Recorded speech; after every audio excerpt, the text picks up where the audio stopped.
This is exactly right. Forgive me for interrupting. I'm Bridger Weiniger, host of I Said No Gifts on Exactly Right. Each week, I invite my favorite people in comedy over to chat, and they always bring a gift. We're coming up on our 200th episode, and every episode is a gem. I have welcomed all kinds of great guests, including Cola Scola, Bowen Yang, Robbie Hoffman. It goes on and on and on. And you don't want to miss the 200th episode with the great Maria Bamford. What does she bring me? Find out April 25th. New episodes every Thursday. Follow I Said No Gifts wherever you get your podcasts.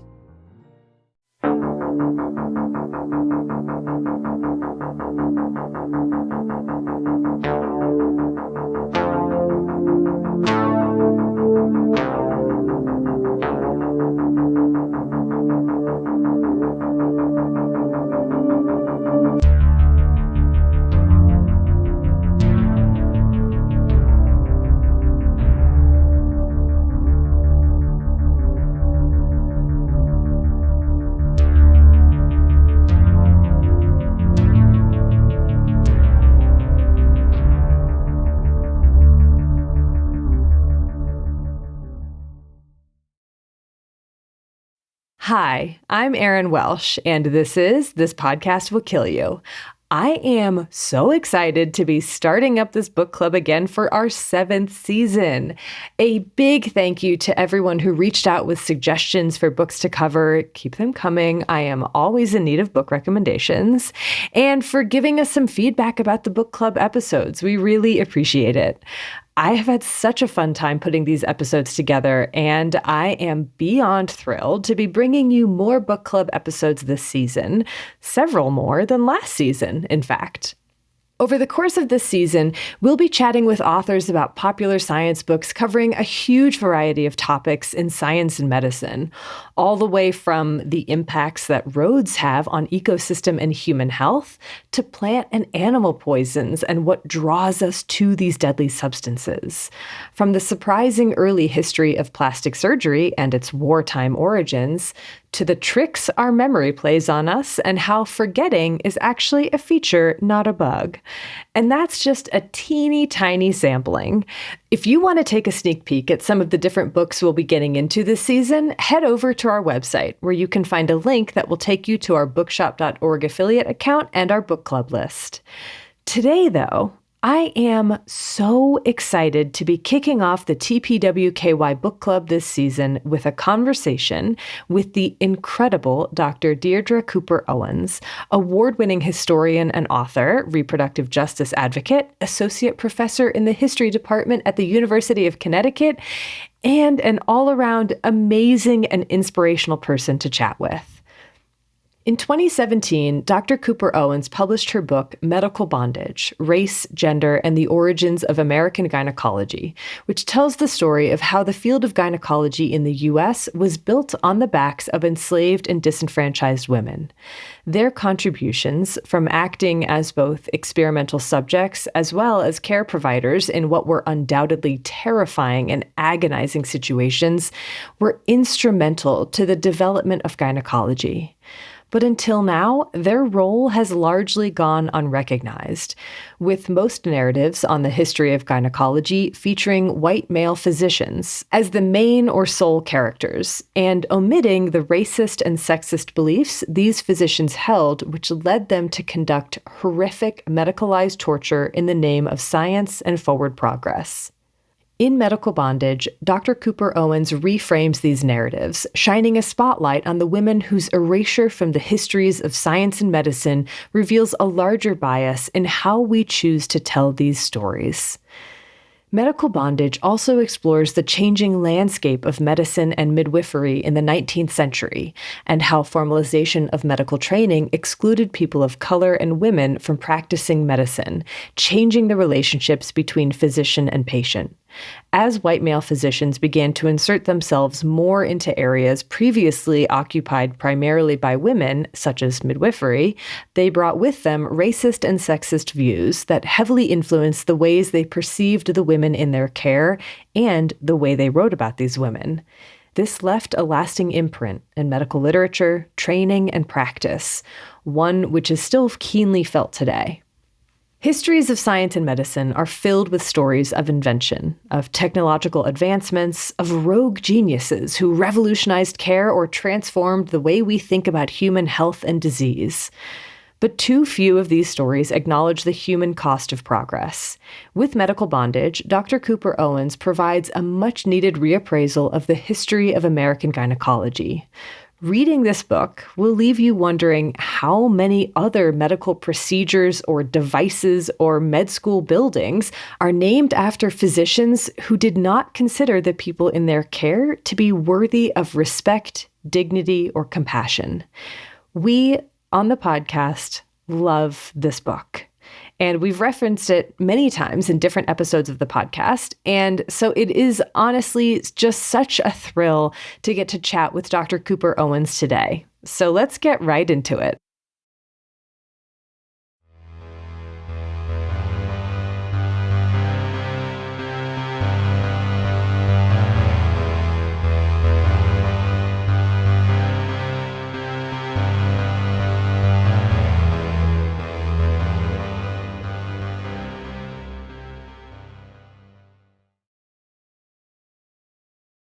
Dr. Cooper Owens, thank you so much for being here today. I am so thrilled to chat with you about your incredible book, Medical Bondage, and its examination of the exploitative origins of American gynecology, origins that are so closely intertwined with the institution of slavery.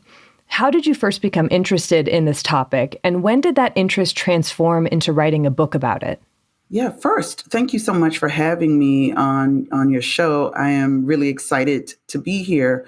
Not so excited to talk about the kind of nefarious beginnings of gynecology, but really excited to share this information with your audience. You know, I think like every traditional academic, the idea first started when I was conducting research for a dissertation project when I was still in grad school. At UCLA in 2005, I took a class dealing with the history of science and in the U.S. and the Atlantic world. And I remember I was thinking, like, gosh, there's nothing about Black people in here. We were like only talking about the steam engine, it seemed. And so I'm like, how do I make sense of this? You know, am I going to pass this class? And I've always had a gift for gab. So when I was in LA, I was very involved with my alumni association. I went to an all-Black women's college, and I was going to moderate a panel with Janetta Cole and Reverend James Lawson, the civil rights pioneer. So I'm doing my research and read this book by Janetta Cole and also another pioneering Black feminist thinker and scholar, Beverly Guy Sheftel. And it was called Gender Talk. And I remember only 2 or 3 lines were dedicated to this guy I'd never heard of.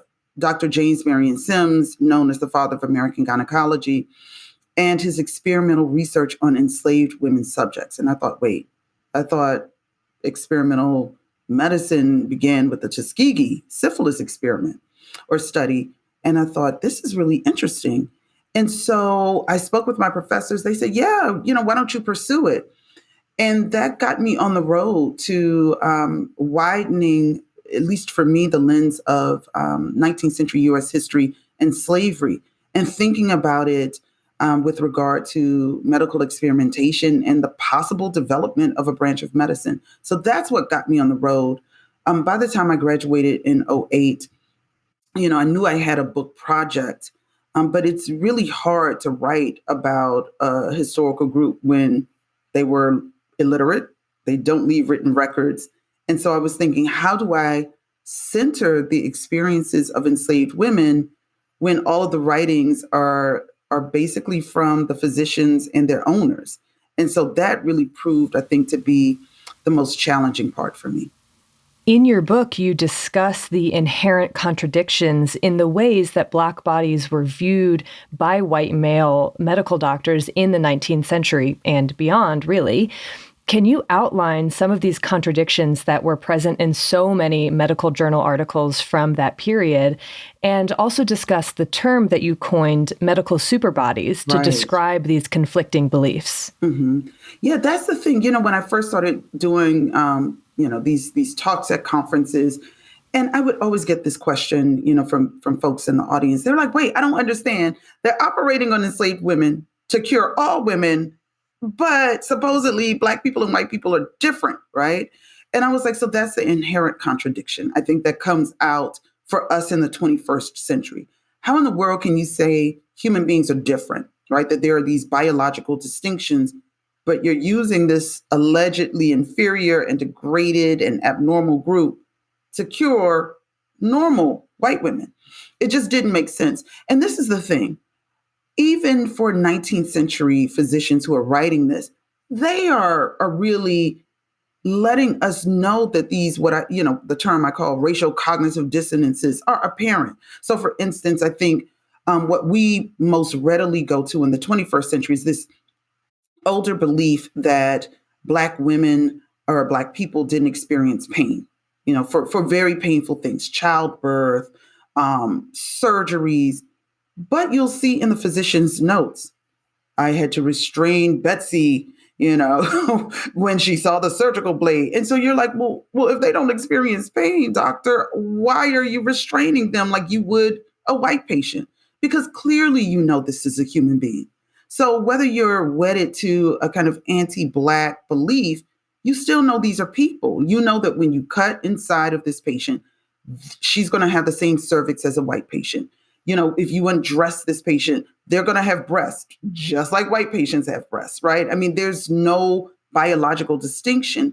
But because this is such an anti-Black moment, and people are really invested in these differences, right? People will write something that stands in total contradiction of what is being played out.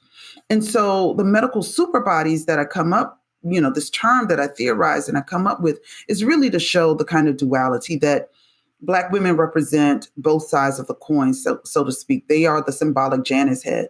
And so what that means is you can say that these bodies are degraded, that they are biologically inferior, that they intellectually exist in a state of arrested development, but at the same time, see these bodies as superior when they want the bodies to be superior, right? So when it comes to surgeries, they're superior. When it comes to childbirth, they're superior. Well, why is that so? Because you know that the engine of American slavery is propagated by the birth of enslaved children. And so, because it's a law, right? The only way that 19th century slavery can continue is not through an Atlantic slave trade that's been outlawed. It's through the births, the pregnancies and the births of Black women who then pass along the condition of bondage according to the colonial laws set up when, there was no United States and we were still British colonies. And so, there are lots of things that goes into this kind of medical super bodies theory that I created. Let's take a quick break here. And when we get back, there's still so much more to discuss. Pack up those bulky sweaters and break out the linens. Spring is here. As your calendar starts to fill up, it's also time to think about what you'll wear to each event. I've got a wedding to go to, a wedding celebration to plan. So much is happening in the next few months. Whether you're dressing for a big event or just Tuesday, elevate your look with Quince. With Quince, you can build the capsule wardrobe of your dreams with spring staples like a cotton cashmere midi dress for only $59 or a linen wide leg pants for only $39. Quince creates timeless pieces that you'll have in your closet forever. Plus, Quince only works with factories that use safe manufacturing practices and premium eco-friendly fabrics and finishes. I wear my little gold hoop huggy earrings from Quince nearly every day. They are an absolute wardrobe staple for me. Get warm weather ready with Quince. Go to quince.com/thispodcast to get free shipping and 365-day returns on your next order. That's QUINCE.com/thispodcast for free shipping and 365-day returns. Quince.com/thispodcast. Like most of us, you've probably invested in a variety of products for self-care and relaxation, but chances are you haven't prioritized one of the most important categories of all, your bedding. We all need a good night's sleep, so this Mother's Day, why not treat the mom in your life to the relaxation she deserves with a luxurious bedding set from Cozy Earth. Cozy Earth offers a variety of bedding products like duvets, comforters, and sheets. And because those sheets actually get softer with each wash, it truly is the gift that keeps focus on giving. And because they're so confident you'll love their products, they offer a 100-night sleep trial and a 10-year warranty on all purchases. You can sleep well knowing Cozy Earth has you covered, literally. My bamboo sheets from Cozy Earth are so soft and are helping to keep me cool as it warms up this spring. Head over to CozyEarth.com and use promo code THISPODCAST for an exclusive 35% off discount. That's CozyEarth.com and promo code THISPODCAST for 35% off. Cozy Earth, soft as a mother's touch. Happy Mother's Day.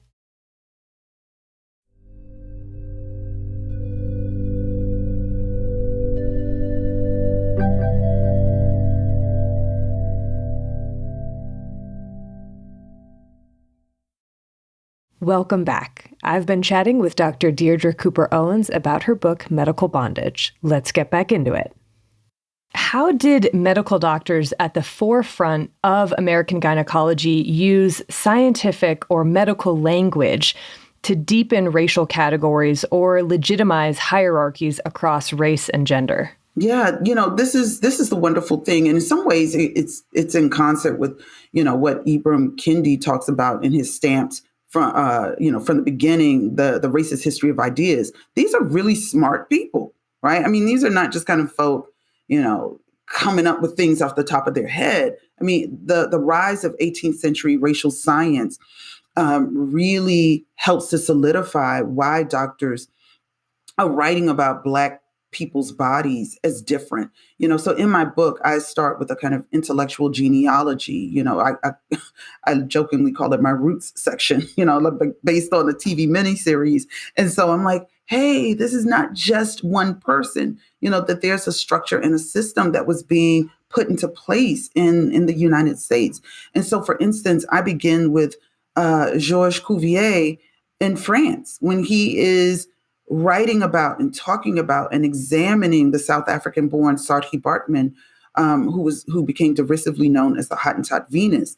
And he's captivated, kind of appalled, but also captivated and enticed by Baartman, not because of her personality, but really it's because of the size of her buttocks, to the point where you have Atlantic world doctors writing about the size of her buttocks as if it was abnormal, right? And they're saying she has steatopygia, an enlargement of the buttocks that is an abnormal condition. And I was like, have you been to South Africa? Because I know I used to live there. I'm like, the way she is shaped is no different than any Khoi woman, right? That's her ethnic group, than any Khoi woman that you would meet today. It's a normal shape. And the thing that proves that she's just a normal woman is when she dies. And Cuvier dissects her cadaver and her skeleton is assembled. He finds that she's no different than anybody else.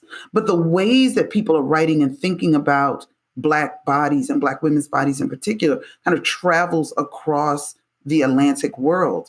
And so by the time you get to the United States, people have this, doctors, I should say, have this belief that Black people are just inherently different, that they can reproduce faster, they have no pain, that they have distinctive medical diseases, that they are prone to underdeveloped lungs, their skin is thicker, they have, flatter feet. I mean, it's everything that you can think of. There are all of these kinds of writings about Black people's supposed difference from white people, even folk who we would say, I'm going to use a 21st century term, who are really progressive allies, like Benjamin Rush. In a 1799 paper presentation that he makes at the American Philosophical Society, he says, the Negro's skin is so dark because he has leprosy. But the way that we can solve this thing, dear compassionate white people who are abolitionists like me, is to show them compassion, and then they will in turn become white, right? And so, from the most lauded intellectuals, pioneering doctors of the time, there are these ways that they are writing about Black people as just different. And what purpose do these differences ultimately serve politically? I think politically it shows that, if you can say that these people need authority figures in their life, they need these patriarchal figures who will take care of them. this then becomes a natural state of race relations between Black and white people, but also it can continue the economic labor system of slavery. So, for instance, I often tell people about John C. Calhoun, who is as racist as he was, and he made no bones about, his kind of anti-Black hate. John C. Calhoun was also this really strategic and savvy political thinker. So before he becomes, vice president, before we kind of talk about him as being the architect of secession and states' rights, I point people to Calhoun's very sophisticated use of the results of the 1840 census. And so what Calhoun does as an ambassador to Mexico, and he knows that the territory of Texas is, being debated by lawmakers, whether it should enter the Union as a slave state or a free state, Calhoun points to the 1840 census and says, look, Negroes who are free suffer from insanity, or, as it was called in the 19th century, lunatics, more than enslaved people. Enslavement is a condition of normalcy for Black people, or Negroes as they were called. And so freedom actually causes a descent, into mental illness or lunacy. And so he's writing to the ambassador in Mexico, sharing these statistics. Now, of course, there's an actual statistician who's like, wait, the numbers are rigged. Like, bro, what are you talking about? In fact, this isn't true at all. And you have leading Black figures, Black doctors. I mean, there are not a lot of them, but they're also writing to contest John Calhoun's claims. But politically, when you are saying, hey, we want this state, this territory to enter into the Union, we're going to tell you why it needs to enter into the Union as a slave state. But what does this ultimately mean for America? Much of America's wealth is built on slavery, especially cotton production by the antebellum era. And so cotton makes the United States the fourth richest nation in the world, right? And so what you don't want to do is stop that. So I often tell folk, I said, what was the richest state in the Union at the start of the Civil War in 1861? And, students are like, I'm not sure. And I said, Mississippi. And today we often think of Mississippi as the poorest state in the Union.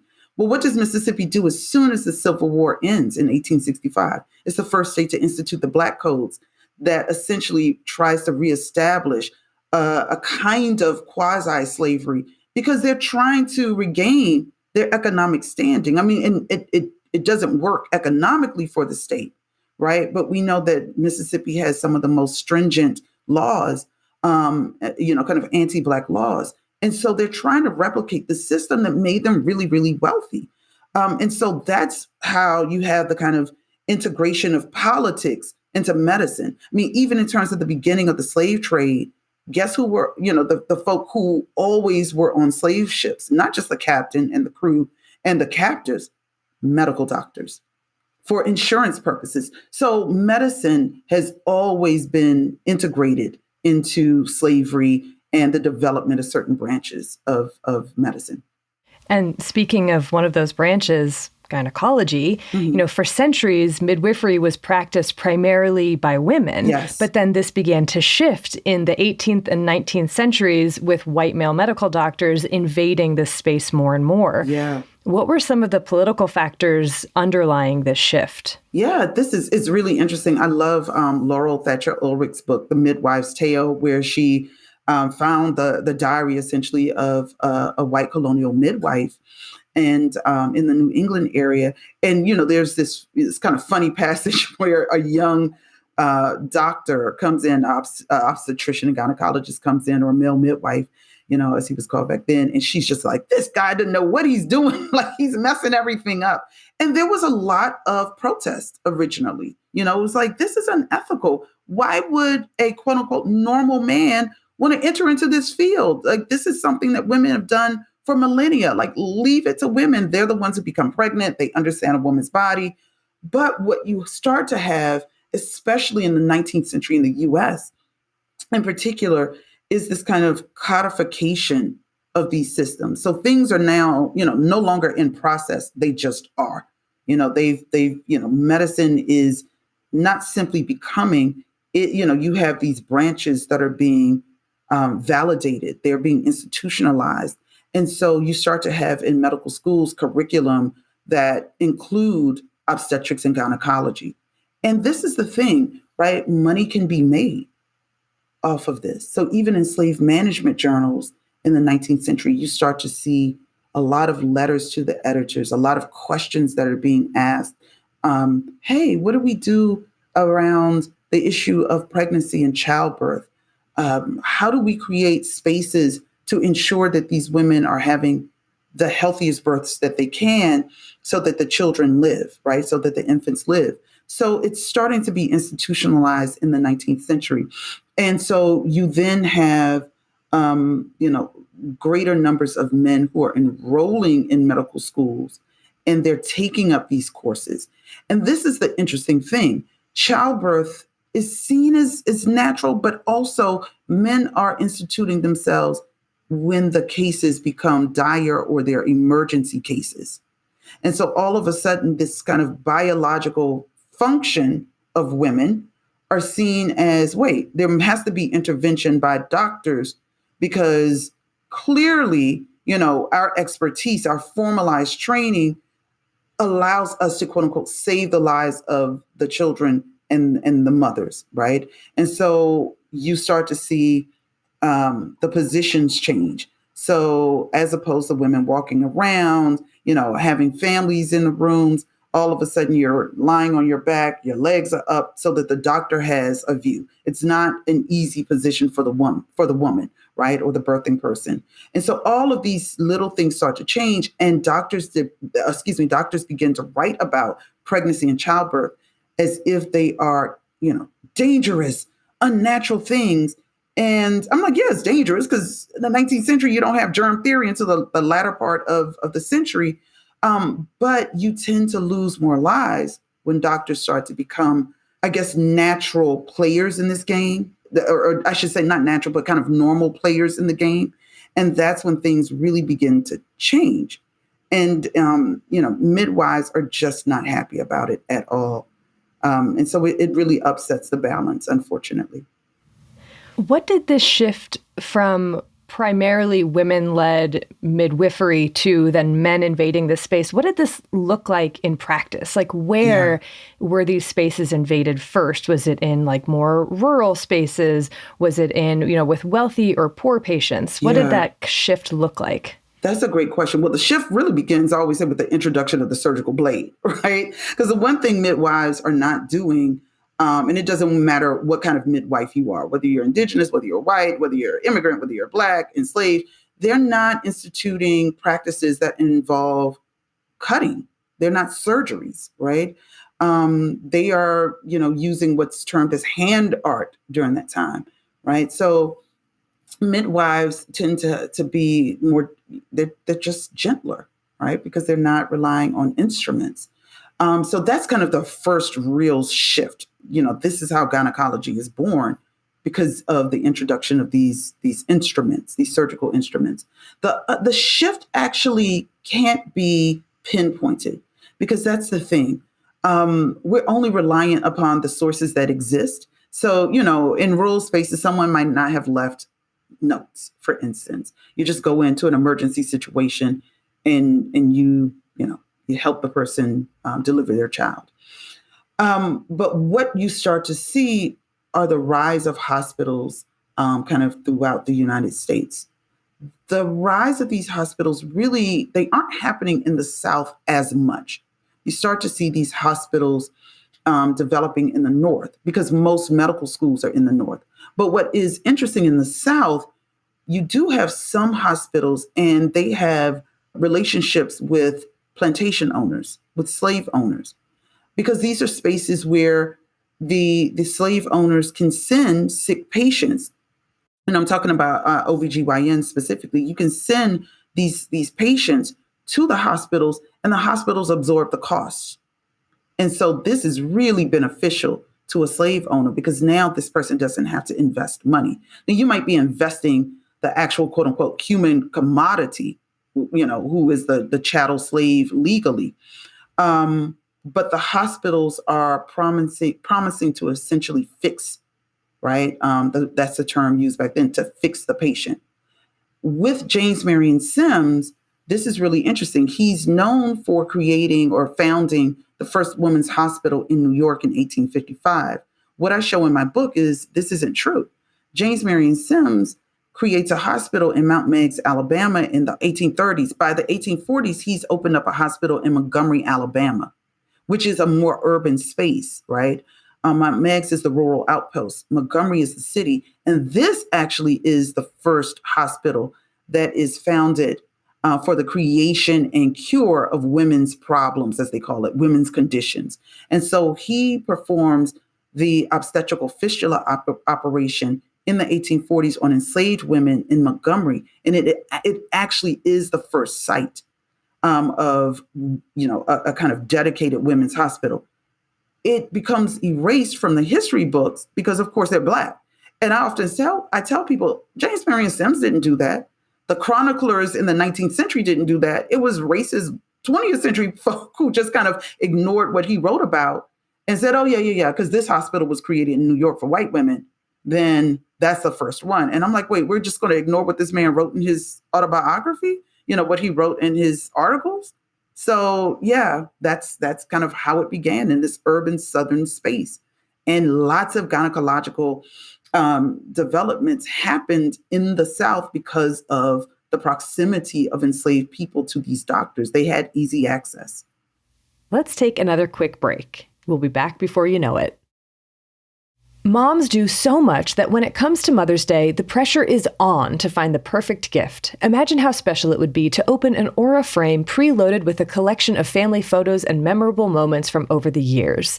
If you haven't heard of Aura frames, they're a line of digital picture frames with Wi-Fi connectivity that allows you to send photos from your phone to the frame for instant sharing. Your mom's candle stash is probably at full capacity, but the Aura frame won't be, thanks to its unlimited storage. Plus, you can give other family members access to the app so they can add their photos to her frame too. Not only do I love seeing all of the pictures, mostly of our dog, on our Aura frame, these frames make for such excellent gifts. Right now, Aura has a great deal for Mother's Day. Listeners can save on the perfect gift by visiting auraframes.com and use code THISPODCAST to get $30 off plus free shipping on their best-selling frame.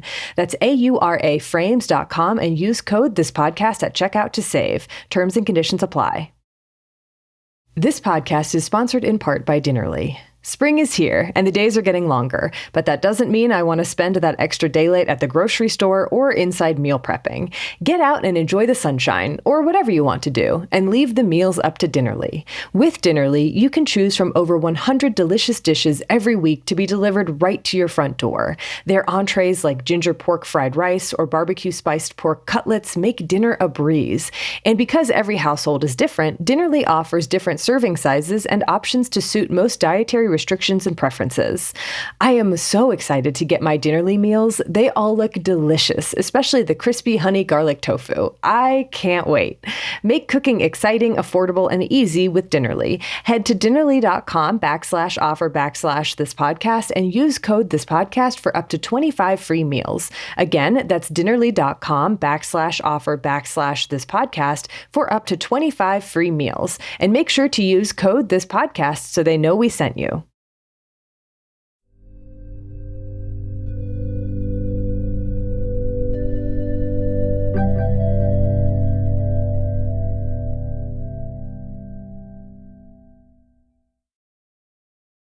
Welcome back. I've been chatting with Dr. Deirdre Cooper Owens about her book, Medical Bondage. Let's get back into those questions.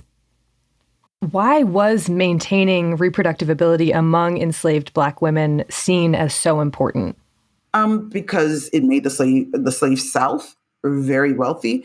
But also there was a colonial law that I referenced earlier that happens in the 1600s. And essentially, British lawmakers are finding out that enslaved women are having babies by white men. Gasp, right? And so they're having these babies by white men who are free. Some of them are really wealthy. I always say, hey, look at Thomas Jefferson, right? And so what happens is a patriarchal society would then allow for a child born to a white man, that child would have access to his status, which is freedom. And it might even mean access to his wealth. Well, if you continue to have Black women giving birth to back then, they were called mulatto babies, these half-white children, this undermines the institution that's supposed to make you money. And so they create a law called Partus Sequitur Ventrum. There's a really wonderful scholar, Jennifer Morgan, who's written a book, an article about it.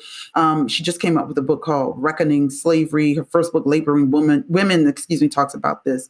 But anyway, what the law does, it institutes that enslaved women will pass along their condition of servitude to their children. It literally upends European law and practice. I mean, this rarely happens, right? And so the fact that they could go to this kind of very antiquated, law and place this on the backs of Black women is antithetical to a patriarchal society. If men are in power, why in the world would you then allow, I can't even call it power, why would you then allow the most dispossessed group, right, which are enslaved people, why would you allow them to give a child this status? Well, it's about keeping the colonies kind of flush with money. And so that's what happens. And that law, right, that practice continues from the 1600s all the way to the 19th century until 1865 when the Civil War ends. And so, that is not the case for white women. It's not the case for any other group, but it is the case for Black women. What is really interesting, though, for me, and I often say this, and I have to create a preamble when I speak to people, I said it is not hyperbole when I say that these men and the government were much more interested in maintaining, I wish your listeners could see me, I'm using air quotes, healthy Black births, healthy Black pregnancies in slavery than they were in freedom. Because in freedom, you can't really force free people to work. I mean, you can create all kinds of restrictive laws, but if I run away, if I, move someplace where there are not, restrictive laws around race or as restrictive laws around race, you can't control that. But in slavery, you can control it because you own these people. They're chattel property. They're movable property.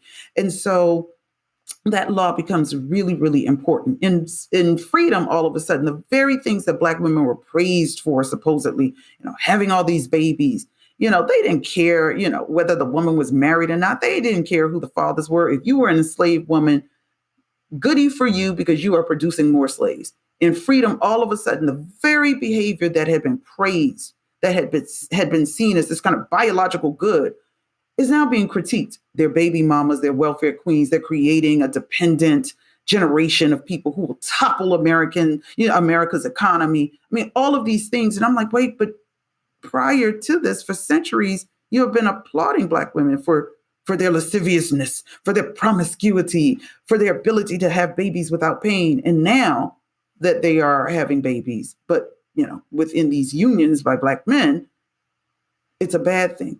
It's a financial burden. And so it is a really not that complicated, but really for me, nefarious law that we are still dealing with to this day in terms of seeing Black women's sexuality and sexual lives as pathological. So you mentioned James Marion Sims as the quote unquote father of American gynecology, but in your book, you also discuss the mothers of gynecology who worked alongside Sims in his hospital. Who were these women and what role did they play in the birth of gynecology as a field?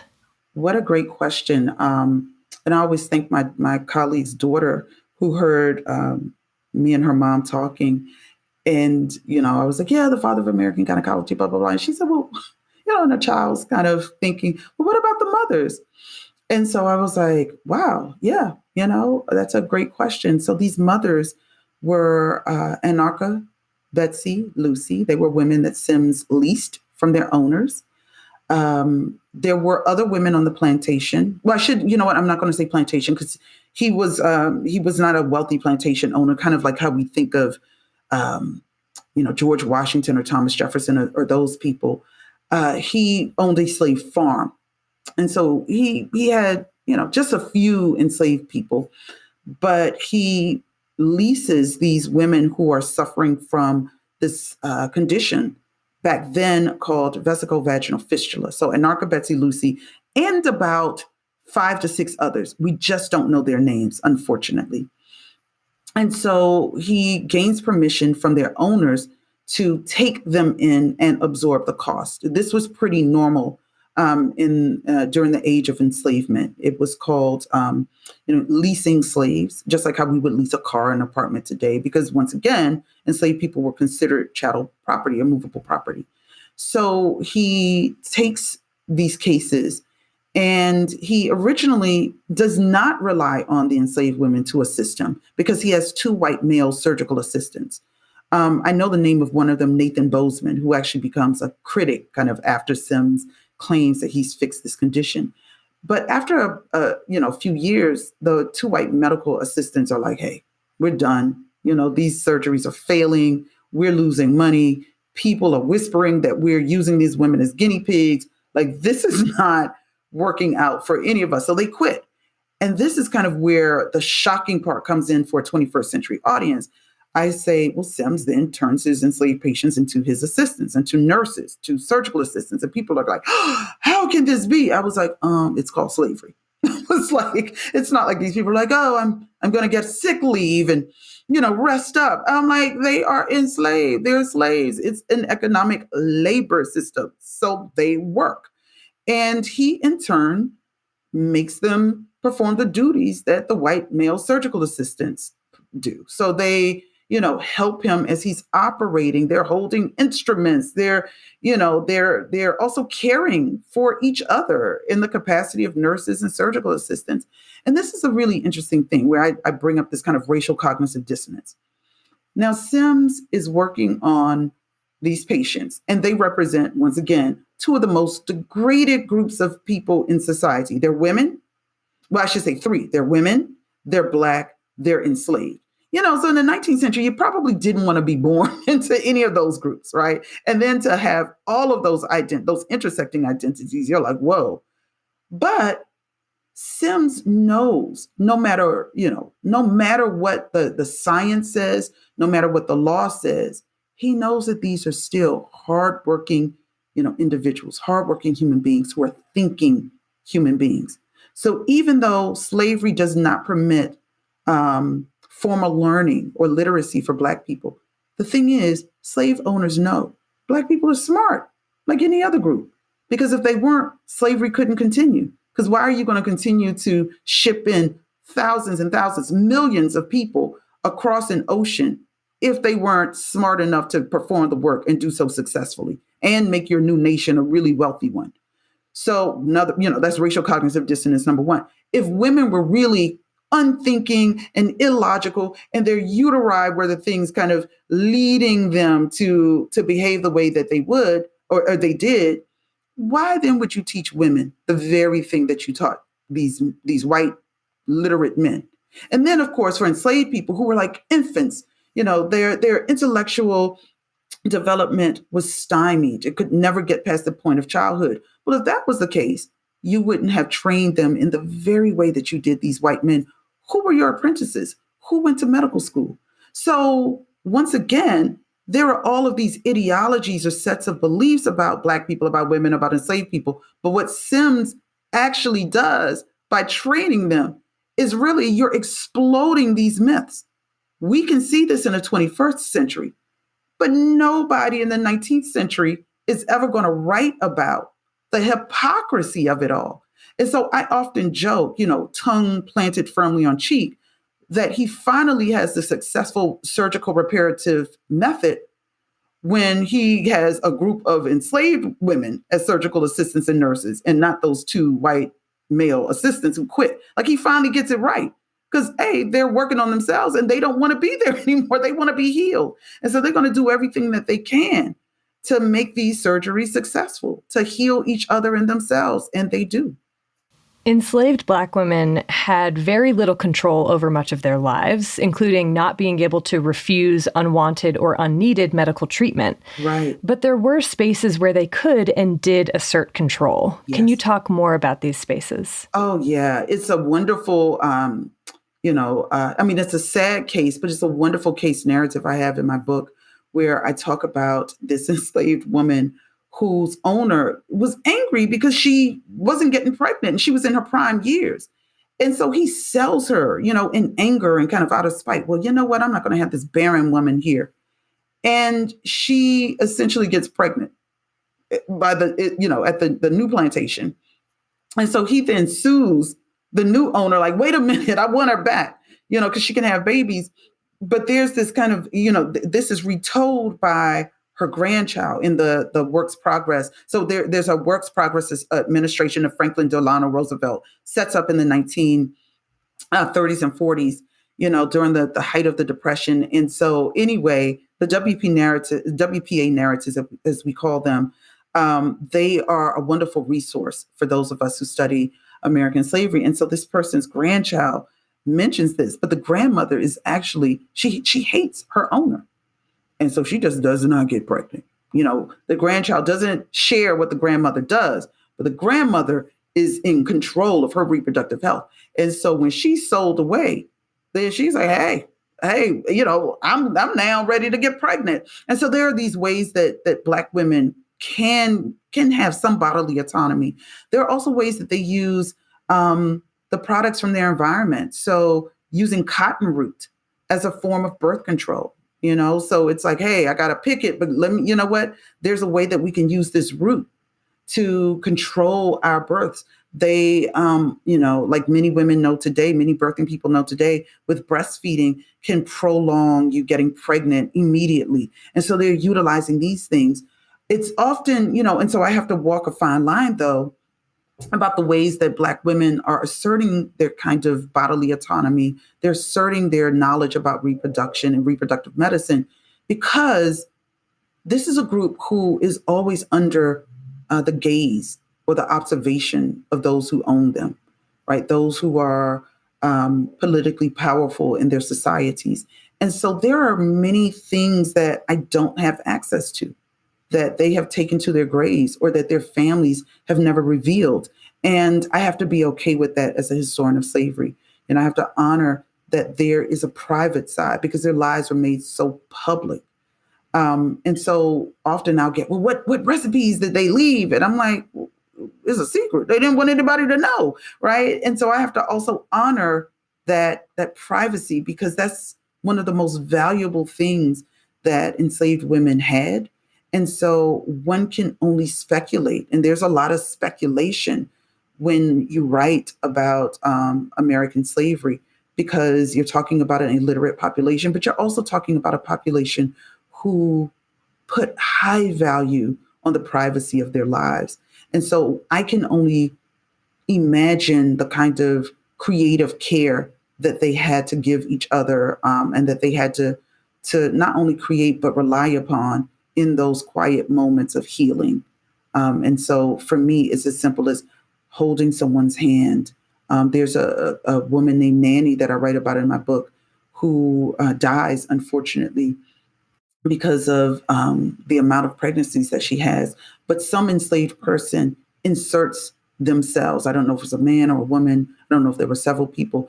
But as the physician and surgeon who operating on her is trying to collect information for his case, his medical case, and to write his article, he says, someone who was enslaved lets him know that Nanny died because she bred too much, that her body was fragile.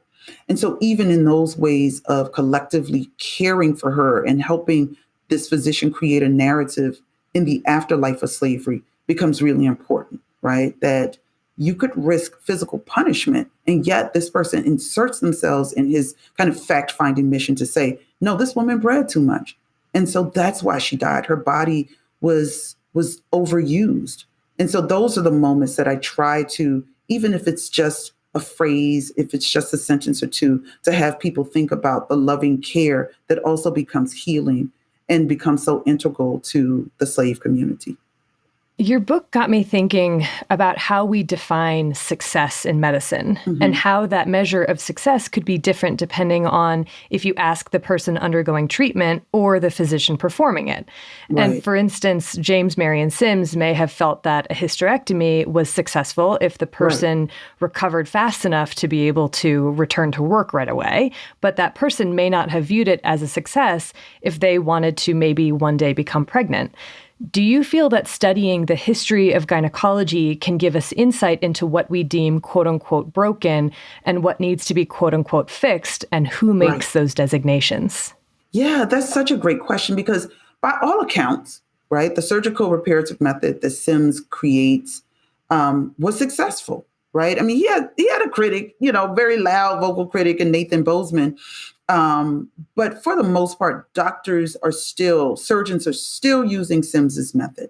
They're still using his redeveloped and refined speculum that carries his name, the Sims speculum. But I often, think about, as you said, the other side of the coin. So, okay, let's say these women are cured. They're fixed. They're sent back to their slave, farms, to their families and friends. But let's think about the emotional trauma that they experienced. We don't know much about them for the most part. I know that there is there's a author, a journalist who does medical history, J.T. Allman. And so he's writing a book, I think it's called Finding Anarcha, but he kind of traces the journey of Anarcha. But for those other women whose names have been lost to the historical record, no one talks about the ways that they return home, if they don't die, they return home and, they're taken away from their family for years. How do you address the possible emotional damage and trauma, the psychological damage and trauma, the fact that these surgeries were performed before anesthesia becomes commonplace? But also, even if it is commonplace, some doctors might have chosen not to use it because Black women don't experience pain, allegedly. And so what goes through the mind of someone who was taken, without consent? Because you can't ask an enslaved person for consent because they're not considered legally human. Their owners are. And so what if they had children? What if they were married, in love, a beloved member of their community? And, I often joke with folk, and I don't mean joke in terms of laughing at the enslaved people, but I'm like, they were human beings. And Naka might have hated Betsy. Betsy might not have liked Lucy. Maybe Lucy talked too much. Maybe somebody had a nasty attitude. Maybe somebody was shady. And you got to live with these people for years and learn to care for people physically that you might not have liked, because as human beings, we tend to think of the oppression as just binding them. So it does in some way, but they're still human beings, right? Maybe Betsy was stealing somebody's food, because she liked cornbread or, whatever, right? Clabber milk. I don't know. But, you're also forcing people who are human beings who might not have loved each other in the kind of idealized way that we write about enslaved people, as if they're, they don't have natural and normal human interactions with people. What happens when they go home? We will never know, right? What happens to people who are sold, at will? We don't know. And so those are the things that for me point to what you say, that they are not successful because trauma is real and trauma is lived out. We don't know how this impacts them. So yeah, the bodies might be healed. Maybe they can now have healthier pregnancies and healthier birthing sessions, but we don't know the other side of the coin. Yeah. And so I think that's really important that you bring this up to have people think about the very human responses to quote unquote successful surgeries. In the afterword of my book, and I'm certainly not enslaved. I wasn't born in the 19th century, but I talk about my own IVF experience, as a descendant of enslaved people. And I was living in New York at the time, and I remember being told that this one infertility specialist or fertility specialist, however you want to think about these doctors, was the best in New York, right? Had been on one of those like New York Magazine, top, specialist in infertility medicine. But it wasn't the best for me. I underwent cervical dilations twice with no anesthesia. And it was really painful. It was extremely painful. And I remember him just kind of saying, with incredulity, "Oh, I thought I told you to take a Motrin," And I'm thinking, "Sir, you bore a hole into my cervix manually for 15 minutes. But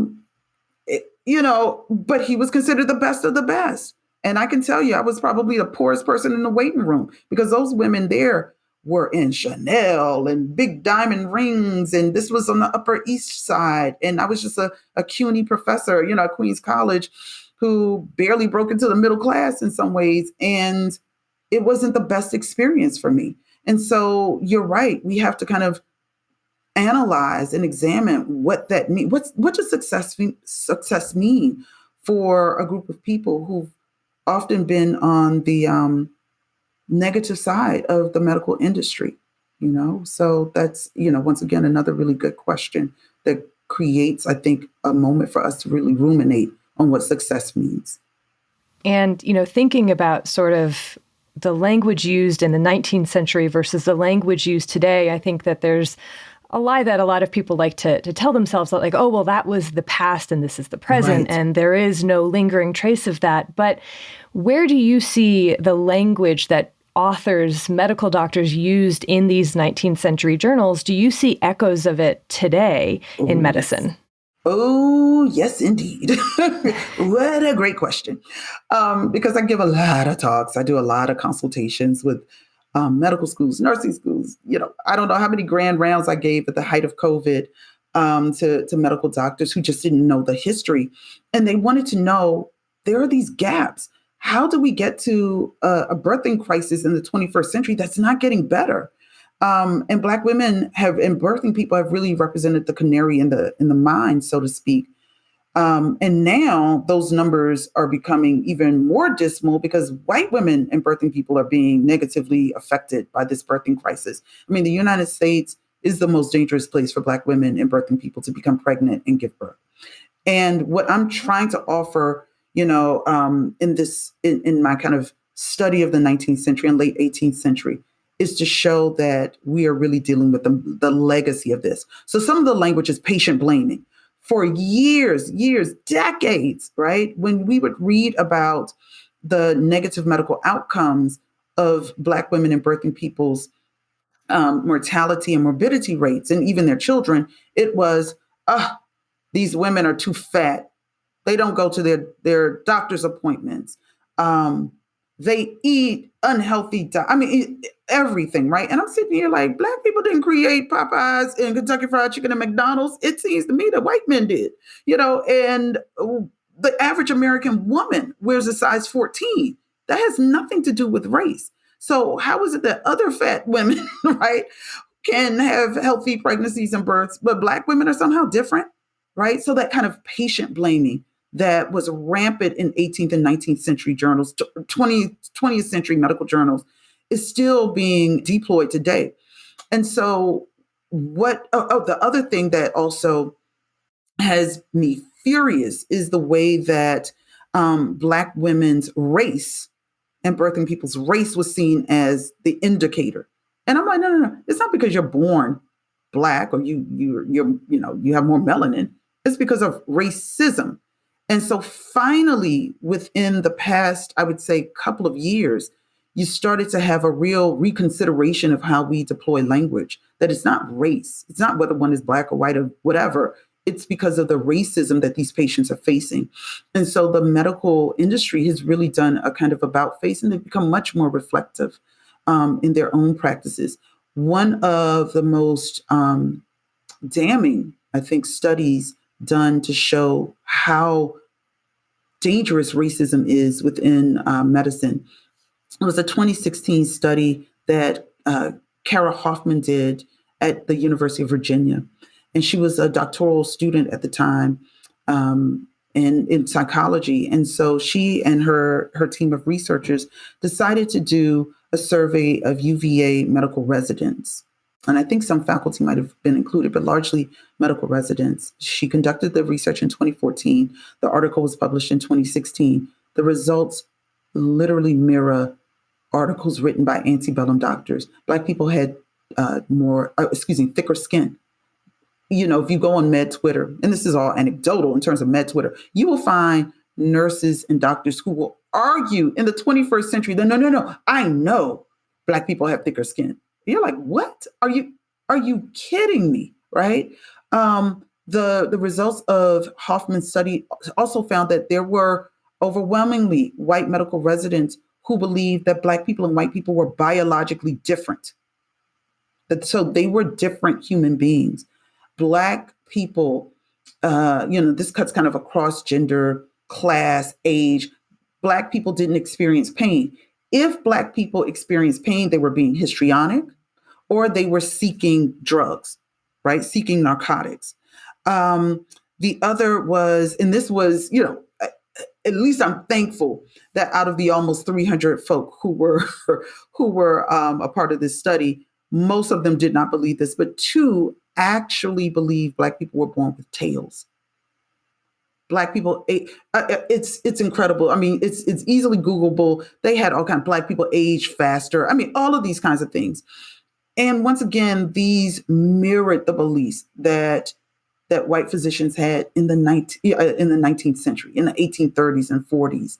It's just incredible. Another public health scholar, Rachel Hardiman, out of the University of Minnesota, which has one of the nation's top-ranked schools of public health, she had a much larger study that actually had a larger chronology. So from the late 20th century, so 1992 to 2015, the 21st century.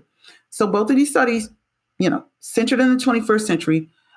She found in 1.8 million cases of birth cases in a Florida hospital that when Black women and birthing people had medical specialists and practitioners who were Black, the rates of mortality and morbidity were cut by over half. And so I'm like, and there are lots of other studies that I could name, right? From the University of Chicago, Harvard, it goes on and on and on. If people just actually treated all of their patients in the ways that they tend to treat white patients, guess what? We could eliminate this birthing crisis. So what I'm telling people is, this is not me, quote unquote, playing a race card. This is not me, kind of making white people to be the boogeymen and evil. But what I point to is, especially with the UVA study, I'm a professor. I'm a professor of the humanities. So what I know about the humanities and the social sciences is that we write a lot of books about racism in particular, lots of books that folk in the hard sciences don't necessarily write and sometimes don't integrate into the curriculum. And what we said for decades is that race is not a biological construct, it's a social construct, right? And we can see this even through census, the kind of the census racial classifications. Someone could be born in Egypt and look like me, but the census will write them as white because Egyptians are supposed to be white, right? Middle Easterners are supposed to be white in this country, even though they're not treated as white people. You could even have a person with, 2 Black grandparents and 2 white grandparents, but that person will be considered Black, right? And so, the racial classifications are just simply absurd in terms of how we classify people racially. So that's the social construction of race.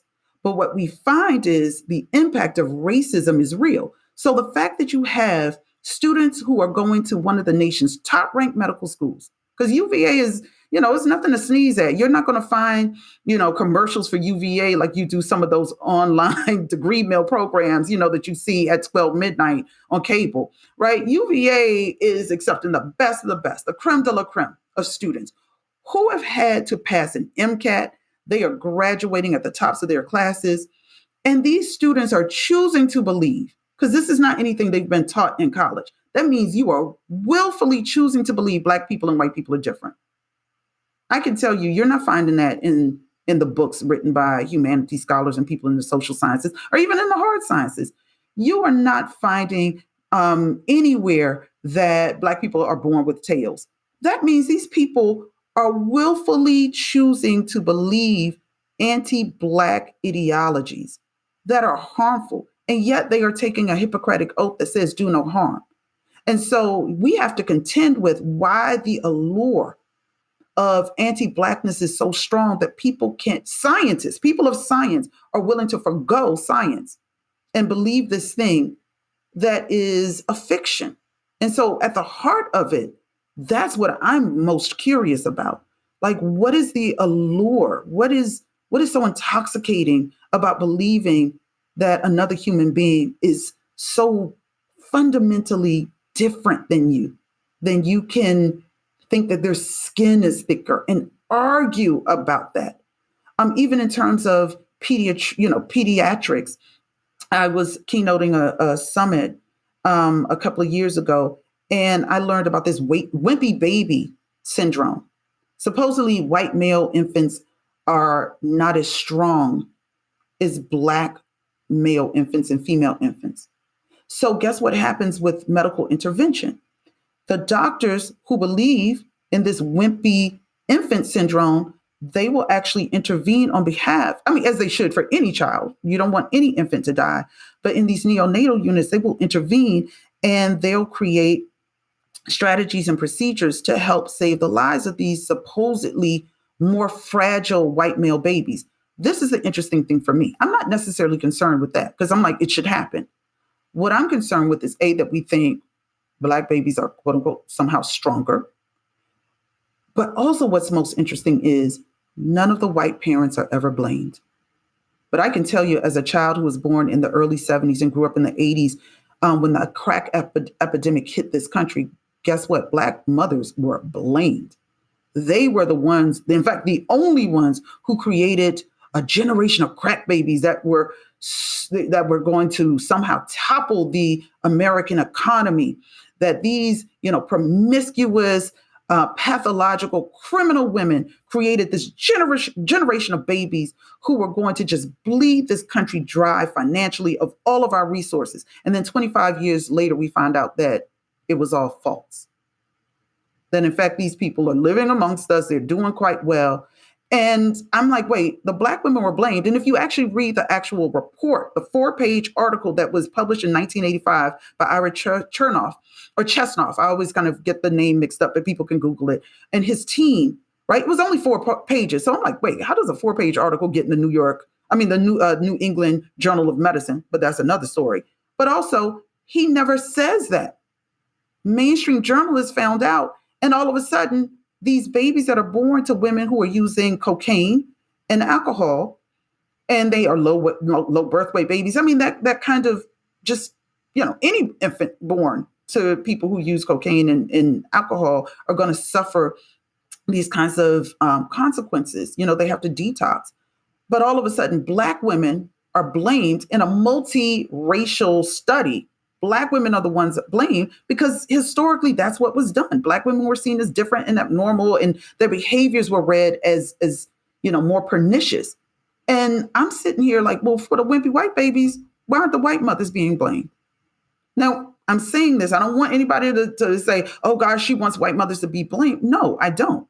But I'm just curious why that never even occurred to the doctors to figure out what were these mothers or birthing people doing to, quote unquote, create these wimpy white babies, right? These allegedly wimpy white male babies. So once again, it shows the allure of anti-Blackness and Black women as inherently criminal, and pathological when compared to other women and birthing people. And so that is the thing that saddens me, that we really need to get to the heart of, because people's lives hang in the balance, and people who, infants and people giving birth, those should be really positive experiences.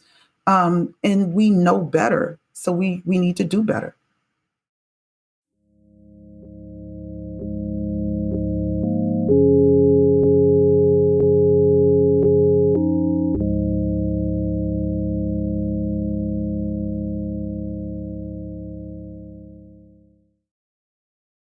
That was just so wonderful, Dr. Cooper Owens.